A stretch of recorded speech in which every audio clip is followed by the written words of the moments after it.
Você já imaginou ser humilhado no tribunal por fazer o seu trabalho certo?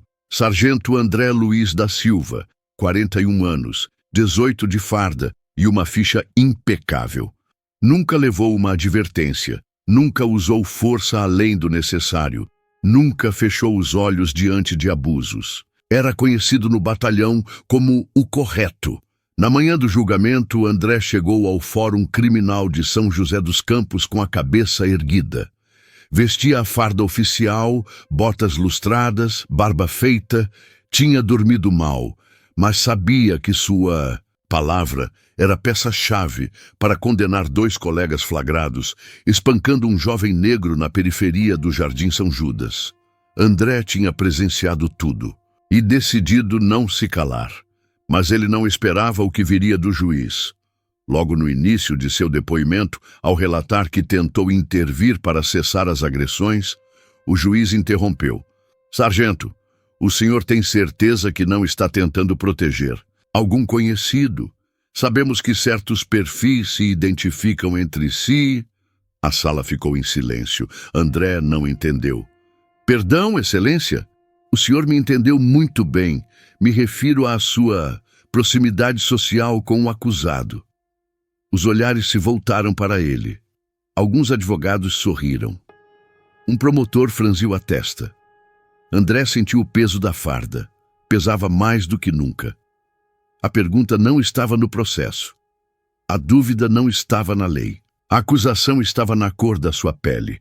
Sua esposa, sentada na terceira fileira, apertou a mão do filho de 10 anos. O menino olhava para o pai com os olhos arregalados, sem entender por que o homem honrado da casa estava sendo tratado como cúmplice. André, ali de pé, sob o brasão da justiça, entendeu uma coisa pela primeira vez na vida. Não importa quanto você sirva ao sistema. Se sua pele é negra, o sistema nunca te vê como parte dele. Quer saber o que aconteceu depois disso? A história vai ficar ainda mais intensa. André continuou ali, de pé, com os olhos fixos no juiz. Por dentro, o peito queimava, como se tivesse engolido algo ácido. Mas por fora, ele não moveu um músculo além do necessário. Ele sabia o que aquele momento representava. Sabia que qualquer reação fora do tom seria usada contra ele. E o pior, seria usada para confirmar a imagem que o juiz acabara de sugerir. Perfis que se identificam entre si. Aquela frase reverberava na cabeça dele como um soco repetido. Ele a escutava como quem não quer acreditar que ouviu o que ouviu. Mas ouviu, todo mundo ouviu. Excelência, começou André, com a voz mais controlada do que ele mesmo imaginava. Com todo respeito a este tribunal, peço que se atenha ao objeto da audiência. Estou aqui como testemunha de um crime. Um crime que, inclusive, tentei impedir. O juiz recostou-se na cadeira, cruzando os dedos sobre o queixo. Olhava para André como quem observa algo curioso no zoológico. Um bicho raro. Um sargento negro dizendo que teve coragem de denunciar colegas brancos. Continue, sargento, disse, enfim, sem tirar o sarcasmo da voz. O tribunal está ouvindo. André respirou fundo. Passou os olhos pela sala. Na primeira fileira, sua esposa, Márcia, com o rosto firme, segurava a mão do filho, Gabriel. O menino parecia confuso. Era a primeira vez que via o pai fardado, de pé, com a voz embargada, sendo tratado como se fosse ele o réu. André retomou o relato. Contou como, durante uma abordagem no Jardim São Judas, 2 soldados do seu batalhão encurralaram um rapaz de 17 anos que andava de bicicleta com uma sacola de mercado. Contou como, mesmo depois de encontrar apenas pão, mortadela e refrigerante na mochila, um deles o empurrou contra o muro. O outro o imobilizou no chão, e ambos começaram a espancar o jovem com socos e chutes, mesmo ele algemado, mesmo gritando: "Tio, para, por favor, eu não fiz nada." Eu me coloquei entre eles, disse André. Falei que aquilo era covardia, que não havia flagrante de crime, que estavam extrapolando todos os limites. A resposta foi um empurrão no peito. E a frase, Sai da frente, sargento, ou vai sobrar para você também. O juiz mexeu a boca como se fosse dizer algo, mas se conteve. André percebeu. Havia algo no rosto dele, um incômodo não com a violência descrita, mas com quem a estava descrevendo. Depois disso, prosseguiu, o rapaz foi levado à delegacia sem ferimentos registrados. Eles pressionaram para que ele não prestasse queixa. Eu relatei o caso à corregedoria e fui chamado para depor aqui. É só isso. Silêncio. O juiz se ajeitou na cadeira, passou a mão no rosto. Olhou os papéis à sua frente, como se procurasse alguma coisa que justificasse o desconforto que sentia. Curioso, murmurou. Muito curioso. O que é curioso, Excelência? Perguntou André, mantendo o tom firme. Que justo. O senhor, um policial com esse perfil, disse ele, fazendo um gesto vago com a mão. Tenha presenciado a cena e, mais ainda, tenha decidido denunciá-la. O senhor tem certeza de que não está tentando encobrir algo? A frase caiu, como um trovão. Um murmúrio percorreu a sala. Um dos advogados da defesa olhou para o juiz com um leve sorriso de canto de boca.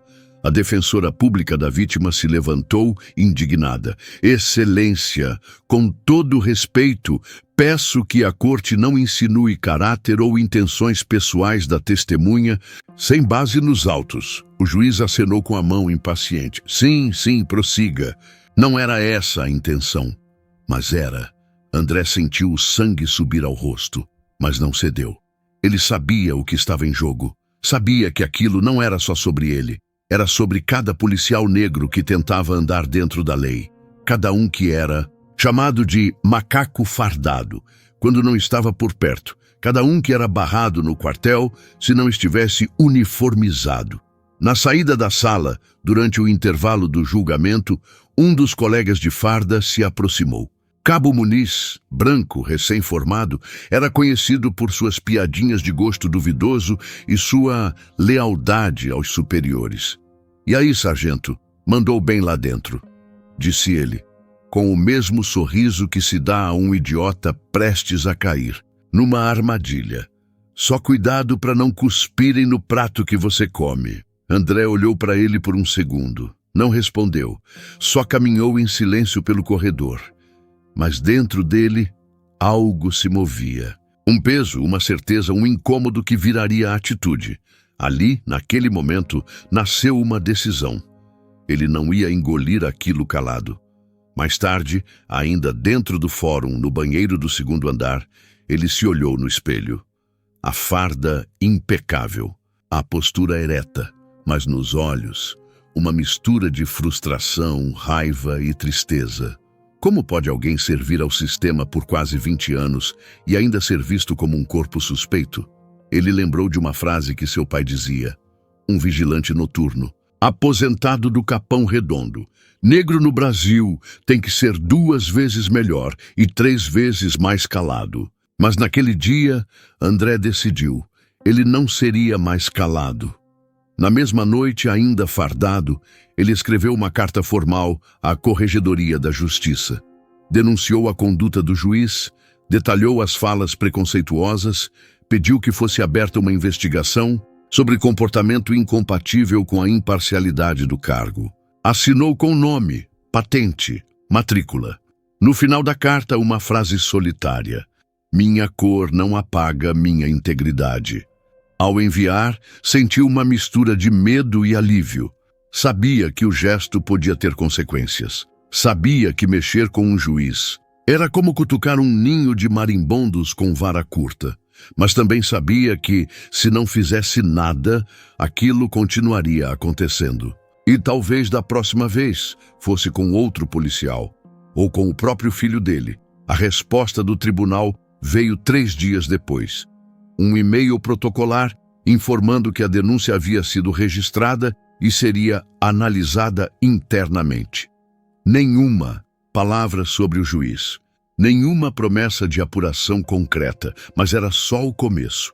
E quando o vídeo do julgamento, vazado por um estagiário do Ministério Público, chegou às redes sociais, a história ganhou outra proporção. Você quer saber o que aconteceu quando o Brasil inteiro assistiu um juiz branco insinuar que um sargento negro tinha má índole só por ser negro? 3 dias depois da audiência, a história que deveria ter morrido entre as paredes frias do tribunal ganhou vida nas redes sociais. Começou com um vídeo. Ninguém sabia ao certo quem vazou. Provavelmente alguém do Ministério Público, um estagiário indignado, talvez. O registro não era profissional, gravado discretamente com ângulo lateral e áudio irregular, mas capturava tudo com clareza. O momento exato em que o juiz insinuava que o sargento André tinha proximidade social com o acusado. Em menos de 24 horas, o vídeo já havia sido compartilhado por milhares de pessoas. Isso é racismo institucional. Gravem esse rosto. O homem denuncia a violência e ainda é tratado como cúmplice. Imparcialidade morreu nesse tribunal. A legenda mais compartilhada veio de uma página de policiais antirracistas. Ele jurou defender a lei, mas quem protege quem a cumpre quando a cor da pele incomoda? Na manhã seguinte, André chegou ao batalhão e percebeu que algo havia mudado. Os olhares eram outros. Alguns desviavam, outros encaravam por tempo demais. Um soldado o cumprimentou com um bom dia forçado. Outro apenas passou direto, como se ele não existisse. Foi chamado na sala do tenente-coronel. A conversa durou 5 minutos. Sargento, estamos recebendo ligações da imprensa. O nome do senhor está em circulação. A Corregedoria da Justiça também pediu informações. O senhor entende que isso é delicado, não? André manteve o olhar fixo. Delicado é ser desacreditado publicamente por causa da minha cor. Isso não está em questão, mas está. Sempre esteve. O tenente se remexeu na cadeira. O desconforto era visível. Ele coçava o pescoço, mexia nos papéis sem motivo. Só precisamos que o senhor se mantenha discreto. Evite entrevistas. Evite alimentar o barulho. Eu não procurei barulho, senhor. Só falei a verdade. Quem fez barulho foi o juiz. No mesmo dia, André recebeu uma mensagem no celular. Número desconhecido. Apenas uma linha. Não abaixe a cabeça. Estamos com você. Logo vieram outras. De policiais de outros estados. De mães que perderam filhos à brutalidade. De advogados. De estudantes. De gente que nunca viu um sargento da PM como aliado, mas agora viam, e viam nele um símbolo. Ele não queria ser símbolo, queria apenas que sua integridade não fosse questionada por causa da cor de sua pele. Queria que cumprir a lei não custasse sua paz. Mas quando a história tomou forma pública, ele soube. Já não era só sobre ele. Naquela mesma semana, uma ONG de defesa de direitos humanos protocolou uma representação contra o juiz no Conselho Nacional de Justiça. A Defensoria Pública entrou como coadjuvante. 3 deputados estaduais citaram o caso em plenário. A pressão começou a subir. A Corregedoria do Tribunal de Justiça do Estado de São Paulo soltou uma nota.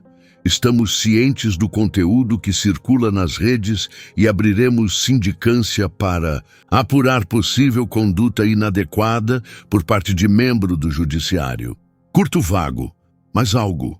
O que veio depois, André não esperava.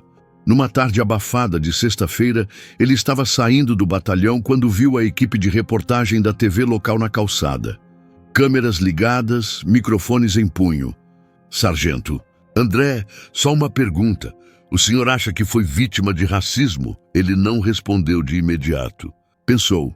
Olhou em volta, viu 2 colegas se afastando, viu a câmera esperando, então respirou fundo.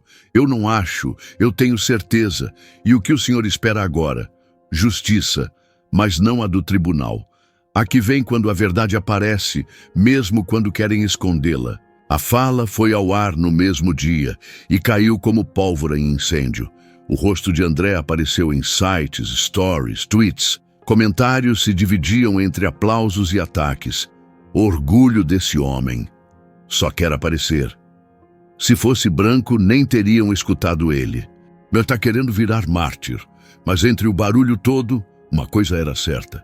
Ninguém conseguia mais fingir que nada aconteceu. Na segunda-feira seguinte, a Associação de Magistrados do Estado soltou uma nota defendendo o juiz. O magistrado conduziu a audiência dentro dos limites do cargo, prezando pela busca da verdade real dos fatos. Eventuais interpretações não condizem com a tradição de respeito e imparcialidade do judiciário paulista.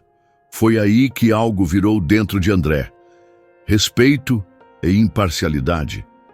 Qual parte da frase perfis que se identificam entre si representava isso? Naquela noite, ele não dormiu. Ficou sentado à mesa da cozinha com sua esposa, relendo a transcrição do seu depoimento. Cada palavra, cada pausa, cada desrespeito sutil. Márcia, você acha que eu errei? Ela levantou os olhos do copo de chá. Você foi homem, foi policial, foi justo. Se isso é erro, então o certo está perdido. Ele respirou fundo. Pensou em tudo que tinha ouvido ao longo da carreira. As piadas no vestiário, os olhares quando falava de direitos humanos, a expressão nos rostos de alguns superiores quando ele corrigia um colega mais agressivo. Era como se esperassem que ele fosse o negro útil, aquele que obedece mas não questiona. Só que ele nunca foi esse homem. E agora o Brasil inteiro estava vendo o que ele viu há muito tempo. O sistema não falha com os negros. Ele funciona exatamente como foi construído para funcionar. Quer saber o que acontece quando um policial negro se recusa a abaixar a cabeça, mesmo quando todo o sistema tenta esmagá-lo? Na terça-feira de manhã, o que era indignação virou reação institucional. André recebeu um comunicado oficial. Estava sendo afastado temporariamente das atividades externas sob justificativa de preservação da imagem da corporação e da integridade da apuração dos fatos. Tradução? Queriam tirá-lo de cena. Apagar o rosto que denunciou o sistema antes que mais gente resolvesse fazer o mesmo. Ele leu o ofício 2 vezes. 3. Sorriu sem graça. Márcia, sentada no sofá, apenas balançou a cabeça. Isso é punição disfarçada, disse ela. E ainda acham que eu deveria agradecer, que é para o meu bem. No batalhão, o clima era pesado. Os colegas não comentavam o caso abertamente, mas o silêncio falava alto. Alguns evitavam até cruzar com ele nos corredores. Outros soltavam frases soltas, envenenadas com ironia. Falar demais atrapalha a carreira, viu? Agora virou estrela. Tem gente que esquece que vestiu a farda. Na quarta-feira foi chamado para uma conversa com um oficial da corregedoria. O tom era cortês, mas claramente controlado. Sargento André, estamos cientes do que aconteceu e da repercussão. Sua denúncia contra o juiz será encaminhada ao CNJ. Paralelamente, sua atuação no episódio envolvendo seus colegas também está sendo analisada. Minha atuação? Sim, há alegações de que sua postura foi hostil e que o senhor excedeu sua função ao intervir sem ordem superior. André sentiu o chão tremer por dentro. Estavam tentando inverter tudo. Ele era a testemunha da agressão. E agora virava o acusado de intervenção indevida. Então vocês estão tentando me calar com burocracia? O corregedor ergueu as mãos defensivo. Não se trata disso, sargento. Estamos seguindo os protocolos.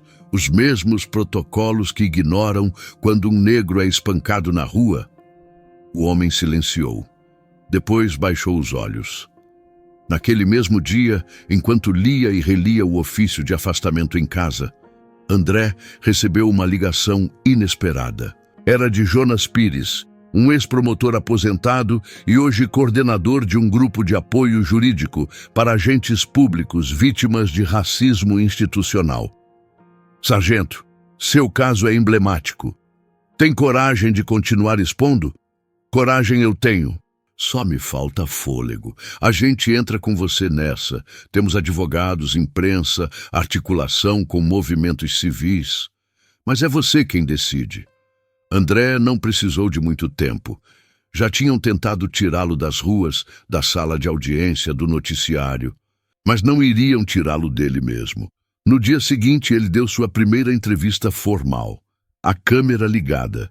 O microfone preso na gola da camisa. Luz no rosto. E a pergunta que mais doía: o senhor se arrepende de ter falado?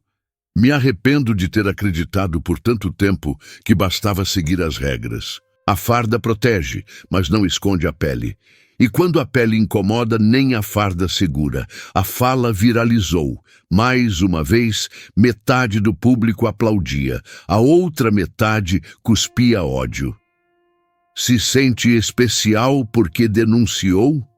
Mais um negro se vitimizando para crescer. Nari, traidor da PM. Mas André não se abalou. No sábado, foi convidado para um evento sobre justiça e equidade racial no auditório da universidade local. Aceitou. Subiu ao palco diante de 300 pessoas. Vestiu uma camisa branca, calça preta. Nenhuma arma, nenhuma insígnia. Falou sobre silêncio, sobre como se espera que o negro seja grato pela vaga, pela farda, pelo salário, mas nunca pelo direito.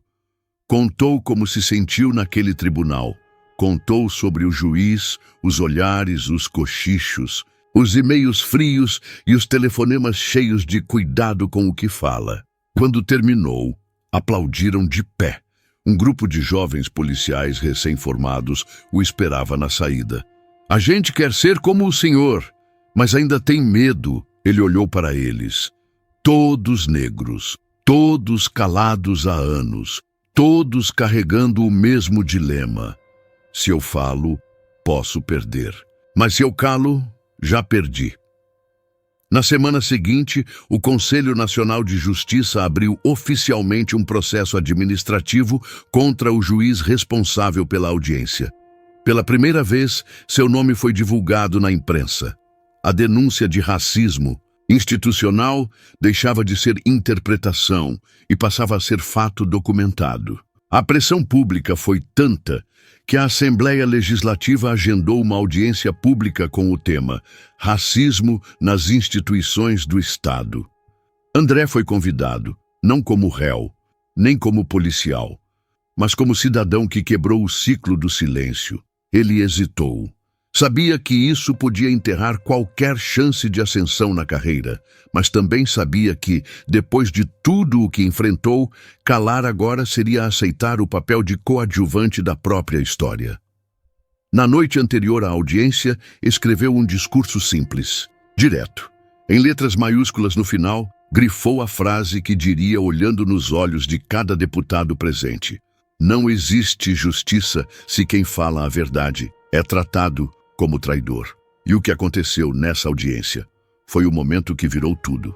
O auditório da Assembleia Legislativa estava cheio. Cadeiras ocupadas por representantes de ONGs, defensores públicos, policiais de baixa patente, mães de vítimas e gente comum. Todos atentos. No centro, uma bancada de madeira polida, microfones e nomes em placas de acrílico. E entre esses nomes estava ele, Sargento André Luiz da Silva, sem farda, sem armas, apenas camisa social branca e olhar firme. Era a primeira vez que um policial militar negro falaria em uma audiência pública sobre racismo praticado por um juiz em pleno exercício da lei. Quando chamaram seu nome, a sala ficou em silêncio. Um silêncio que não era de curiosidade, mas de respeito. André subiu ao púlpito e olhou o público. Respirou fundo. Lembrou de Gabriel, seu filho, assistindo tudo ao vivo da sala de casa, ao lado de Márcia. E então falou: boa tarde, eu não estou aqui como símbolo. Estou aqui como homem, como pai, como servidor público que acreditava que a justiça era imparcial, até provar o contrário. Quando eu denunciei meus colegas, não foi para aparecer. Foi porque agrediram um menino algemado. E porque eu sabia que, se eu calasse, a covardia deles ia continuar nas ruas. Mas eu não esperava ser humilhado no tribunal por quem devia proteger a verdade. Ser acusado de proximidade social com um suspeito só por ser negro. Eu não esperava que minha palavra fosse vista com desconfiança, mesmo depois de 18 anos servindo ao Estado. Ele parou. Deixou a frase ecoar na sala. O sistema só acredita em negros quando estão de joelhos ou de cabeça baixa. Eu escolhi ficar em pé. Alguns aplaudiram, outros engoliram seco. Me afastaram do serviço. Tentaram silenciar minha denúncia. Sugeriram que eu me calasse pelo bem da instituição. Mas calar seria aceitar. E eu não aceito ser policial durante o dia e suspeito à noite. Se minha pele incomoda mais do que a verdade que carrego, então o problema não sou eu. A sala explodiu em aplausos, mas André não sorriu. Estava sério, porque sabia que, por mais que estivesse ali agora representando tantos, a luta não terminava naquele auditório. Alguns dias depois, a pressão pública obrigou o CNJ a manter o processo contra o juiz em tramitação. Pela primeira vez, foi admitida a possibilidade de suspensão por conduta discriminatória em audiência. Uma comissão foi formada para apurar o caso. Enquanto isso, André voltou ao batalhão. Não como antes. Foi colocado em atividades administrativas. Nenhum superior disse nada, mas todos sabiam. Ele não era mais só um policial. Era o homem que falou o que ninguém queria ouvir. Teve colegas que se afastaram, mas também teve jovens recrutas que passaram a cumprimentá-lo com mais firmeza, com admiração, com esperança. Em uma formatura meses depois, um aluno da nova turma da PM de Campinas pediu para tirar uma foto com ele. Disse: "Sargento, o senhor me ensinou que ser negro e correto pode custar caro, mas que vale a pena." André sorriu pela primeira vez em muito tempo. Ele sabia que não venceria o racismo em um depoimento, nem em uma audiência, mas também sabia que, ao se recusar a abaixar a cabeça, tinha aberto caminho para muitos outros se levantarem. No fim das contas, sua missão como policial não era apenas manter a ordem, era garantir que a verdade não fosse algemada. Mas vozes como a do Sargento André precisam ser ouvidas, porque o silêncio é o que protege os racistas com toga, com farda ou com status. Inscreva-se no canal para conhecer histórias que o sistema tenta esconder e pessoas que escolhem resistir, mesmo quando tudo manda calar.